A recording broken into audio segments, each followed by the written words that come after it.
Jadi, Baharudin Yusuf Habibie atau lebih akrab dikenal sebagai B.J. Habibie adalah salah satu tokoh paling berpengaruh kepada sejarah Republik Indonesia.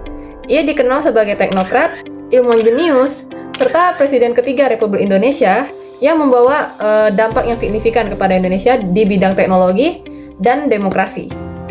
Jadi, B.J. Habibie menjadi Presiden Republik Indonesia yang ketiga karena pada saat itu posisinya sebagai Wakil Presiden Republik Indonesia.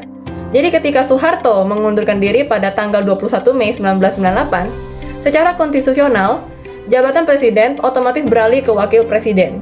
Nah, jadi pemerintahan B.J. Habibie ini dimulai dari Mei 1998 hingga Oktober 1999. Di tengah krisis multidimensi yang melumpuhkan Indonesia secara domestik, ekonomi nasional hancur dengan inflasi yang melonjak, nilai tukar rupiah yang anjlok, memicu kerusuhan sosial hingga tuntutan reformasi total untuk menghapus praktik KKN peninggalan Orde Baru.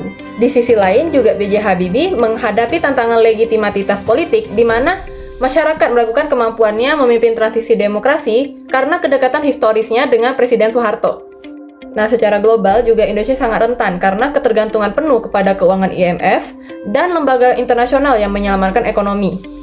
Dunia internasional juga memberikan tekanan besar terkait penegakan HAM, demokratisasi, dan penyelesaian konflik Timor Timur.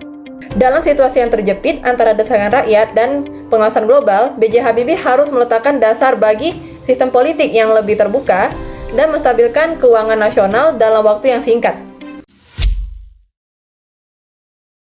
Dalam bidang ekonomi, Habibie melakukan langkah luar biasa dengan berhasil menstabilkan nilai tukar rupiah yang sebelumnya hancur hingga 17.000 per US dollar menjadi kisaran 7 ribuan per US dollar di akhir masa jabatannya. Pencapaian ini didukung oleh kebijakan fundamental berupa pemberian independensi kepada Bank Indonesia melalui Undang-Undang Nomor 23 Tahun 1999, sehingga Bank Sentral bebas dari intervensi pemerintah. Ia juga melakukan langkah berani dengan menyehatkan perbankan nasional dengan melikuidasi 38 bar bermasalah serta meletakkan dasar ekonomi pasar yang sehat melalui pengesahan Undang-Undang Anti Monopoli dan Undang-Undang Perlindungan Konsumen.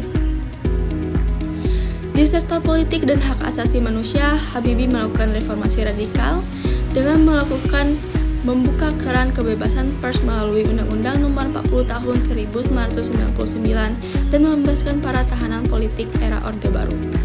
Ia berhasil menyelenggarakan pemilu 1999 yang demokratis, dengan diikuti oleh 48 partai politik serta menginisiasi otonomi daerah untuk menghapus sistem sentralistik. Salah satu kebijakan paling kontroversial namun berdampak besar secara internasional adalah keputusannya melaksanakan referendum Timor Timur pada Agustus 1999 yang memberikan jalan bagi wilayah tersebut untuk melakukan nasibnya sendiri dan melepaskan diri dari Indonesia. Kebijakan stabilitas ekonomi dan independensi Bank Indonesia dipicu oleh kondisi hiperinflasi dan jatuhnya nilai rupiah yang melumpuhkan aktivitas nasional. Sebab utamanya adalah kebutuhan mendesak untuk mengembalikan kepercayaan pasar internasional dan menyelamatkan rakyat dari kemiskinan ekstrim. Akibatnya, ekonomi Indonesia perlahan pulih dan stabil, serta tercipta sistem moneter yang sehat karena Bank Indonesia tidak bisa lagi terintervensi oleh kepentingan politik penguasa. Di bidang politik, sebab lahirnya kebebasan pers, pembebasan tahanan politik, dan penyelenggaraan pemilu 1999 adalah tuntutan reformasi total dari masyarakat yang jenuh dengan otoritarianisme Orde Baru.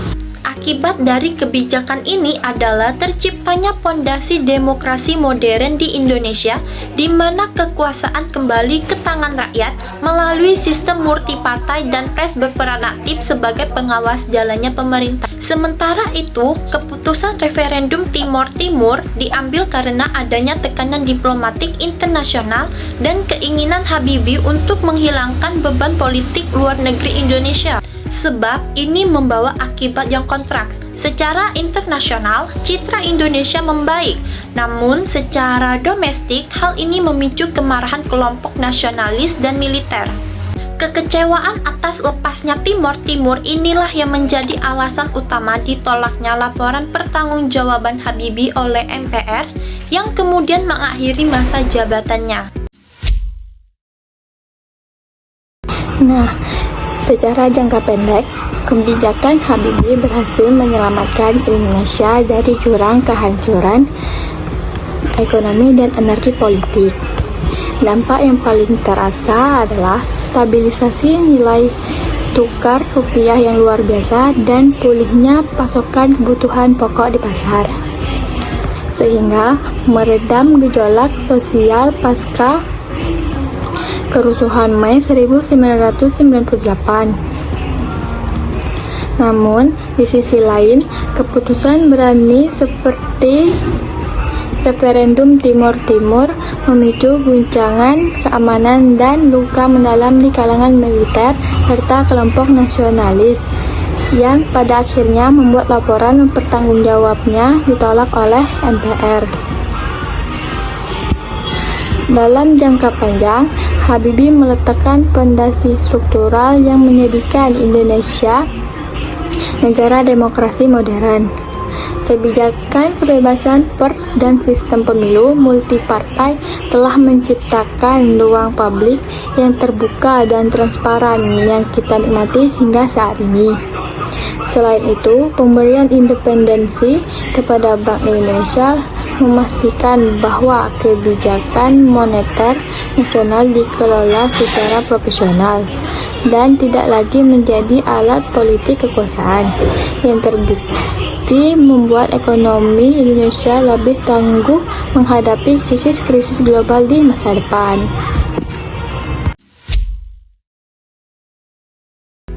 Keterkaitan antara kebijakan B.J. Habibie dengan gerakan reformasi sangat erat. Habibie adalah pelaksana teknis yang mengubah tata jalan menjadi produk hukum formal. Pemerintah Habibie merupakan jawaban langsung terhadap 6 agenda reformasi yang disuarakan oleh mahasiswa dan rakyat. Saat menjatuhkan Soeharto, gerakan reformasi menuntut menghapus KKN. Pengadilan terhadap Soeharto, amandemen konstitusi otonomi, dan penanggakan supremasi hukum kebijakan-kebijakan yang diambil Habibie seperti pembuatan UU otonomi daerah dan pembahasan tahanan politik adalah upaya konkret untuk melegitimasi pemerintah transisinya agar tidak dianggap sebagai sekedar perpanjang tangan order baru.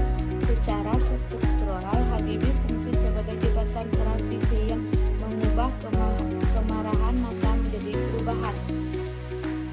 Jika reformasi adalah mendobrak pintu otonomisme, maka Habibie adalah orang yang merancang sistem baru di dalam ruangan tersebut. Sebagai contoh, tentu reformasi akan kebebasan pendapat terwujud Habibie dengan mencabut pemberdelan pres dan tujuan akan sistem politik yang adil dijawab dengan menyelenggarakan pemilu 1999 yang didemokrasikan hanya dalam waktu setahun setelah ia menjabat. Perjalanan kepemimpinan B.J. Habibie memberikan pelajaran berharga bagi generasi muda tentang pentingnya integritas intelektual dan keberanian mengambil risiko di tengah krisis. Sebagai seorang teknokrat yang tiba-tiba menjadi politis puncak, Habibie menunjukkan bahwa kecerdasan akademik harus dibarengi dengan karakter yang kuat. Ia tidak terjebak dalam upaya mempertahankan kekuasaan demi kepentingan pribadi, melainkan menggunakan otoritasnya untuk membongkar sistem otoriter yang membesarkannya demi masa depan demokrasi yang lebih sehat. Pelajaran kedua adalah tentang rasionalitas dalam pengambilan keputusan. Habibie mengajarkan bahwa seorang pemimpin harus berani mengambil kebijakan yang pahit dan tidak populer secara jangka pendek demi stabilitas dan martabat bangsa di mata dunia dalam jangka panjang. Bagi generasi muda, ini adalah teladan tentang cara berpikir strategis dan objektif, bahwa solusi terbaik seringkali menuntut pengorbanan ego dan popularitas demi kepentingan yang lebih besar. Terakhir, Habibie adalah simbol demokrasi yang inklusif dan pemaaf, dengan membebaskan tahanan politik dan membuka keran kebebasan pers. Ia menunjukkan bahwa negara yang kuat tidak dibangun dengan pembungkaman, melainkan dengan dialog dan keterbukaan. Generasi muda dapat mengambil inspirasi dari sikap rendah hati beliau yang menerima penolakan laporan pertanggungjawabannya dengan lapang dada, membuktikan bahwa dalam demokrasi tidak ada individu yang lebih besar daripada kedaulatan hukum dan rakyat.